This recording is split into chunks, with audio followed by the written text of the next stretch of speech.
paddle on. That night, I cut off the little braid on the back of my head. Dad noticed first. Oh, good, he said. I never liked that thing. Via couldn't believe I had cut it off. That took you years to grow, she said, almost like he was angry. Why did you cut it off? I didn't know, I answered. Did someone make fun of it? No. Did you tell Christopher you were cutting it off? We're not even friends anymore. That's not true, she said. I can't believe you would just cut it off like that. She added snugly, and then protectively slammed my bedroom door shut as the left door. Room.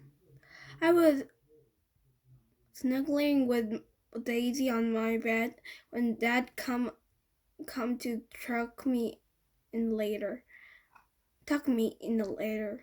He scooched Daisy over gently and lay down next to me on the blanket. So, Augie Doggy, he said, it was really an okay day.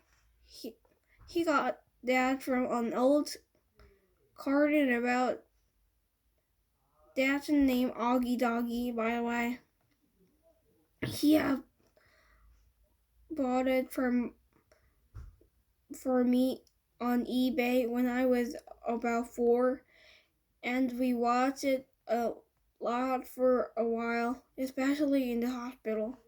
He would call me Augie Doggy when I would call him Daryl Dog, like Puppy called the Dad and Dad on the show.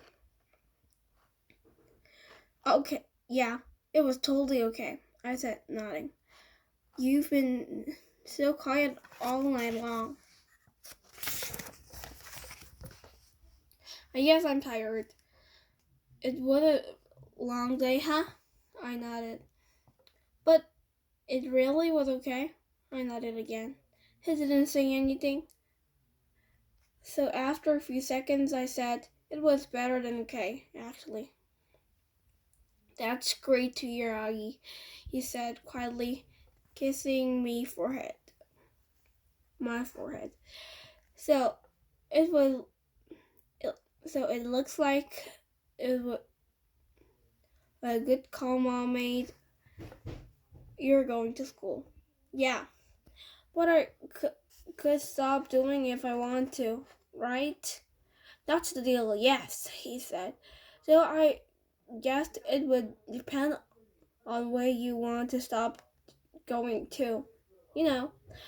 You'd have to let us know.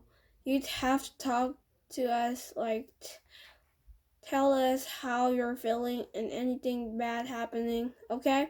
You promise that you'll tell us? Yeah. So, can I ask you something? Are you mad at Mom or something? You've been kind of huffy with her all night long. No, Augie, I'm as much to blame for sending you to school as she is. No, she's more to blame. I was her idea. Mom knocked on the door just then and peeked her head inside the room. Just wanted to say goodnight, she said. She looked kind of shy for a second. Hi, Mama, Dad said, picking up my hand and waving it at her. I heard you cut off your braid, Mom said to me, sitting down at the edge of the bed next to the Daisy. It's not a big deal, I answered quickly. I didn't say it was, said Mom. Why don't you put Augie to bed tonight?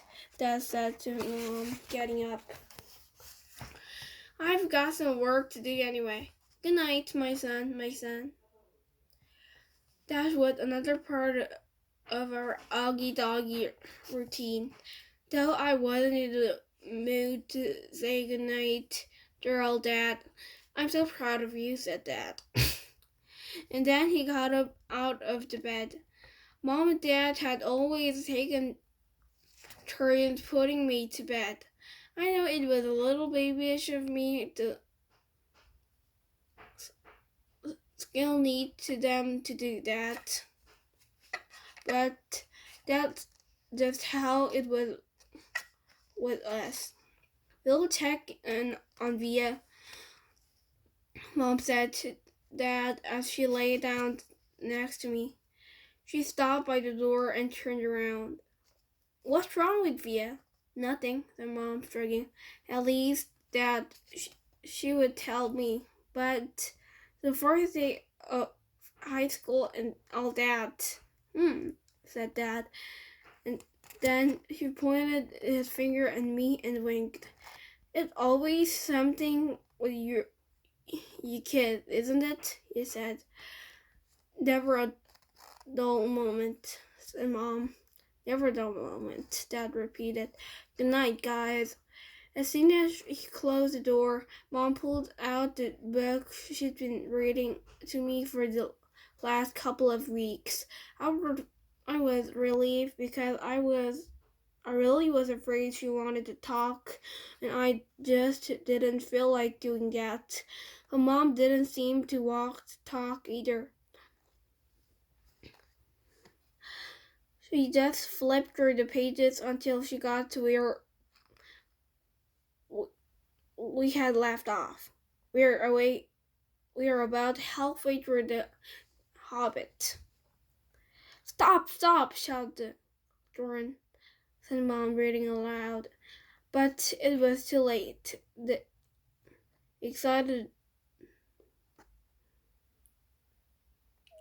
drovers had wasted their last arrows, and now the bows of Warren had given them their useless. There are a gloomy party that night, and the gloom gathers still deeper on them on the following days. They had closed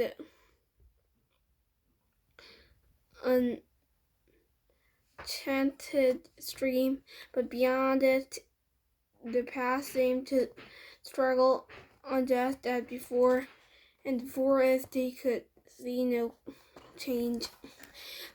I'm not sure why, but all of a sudden I started to cry. Mom put the book down and wrapped her arms around me. She didn't seem surprised that I was crying. It's okay, she whispered in my ear. It'll be okay. I'm sorry, I said between sniffles. She said, wiping my tears with the black back of her hand. You have to know nothing to be sorry about. Why do I have to be so ugly, Mom? I whispered. No, baby, you're not. I know I am. She kissed me all over my face.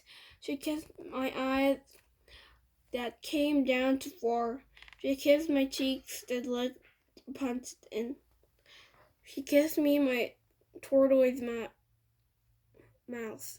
She said soft words that I know were meant to help me, but the words can't change my face.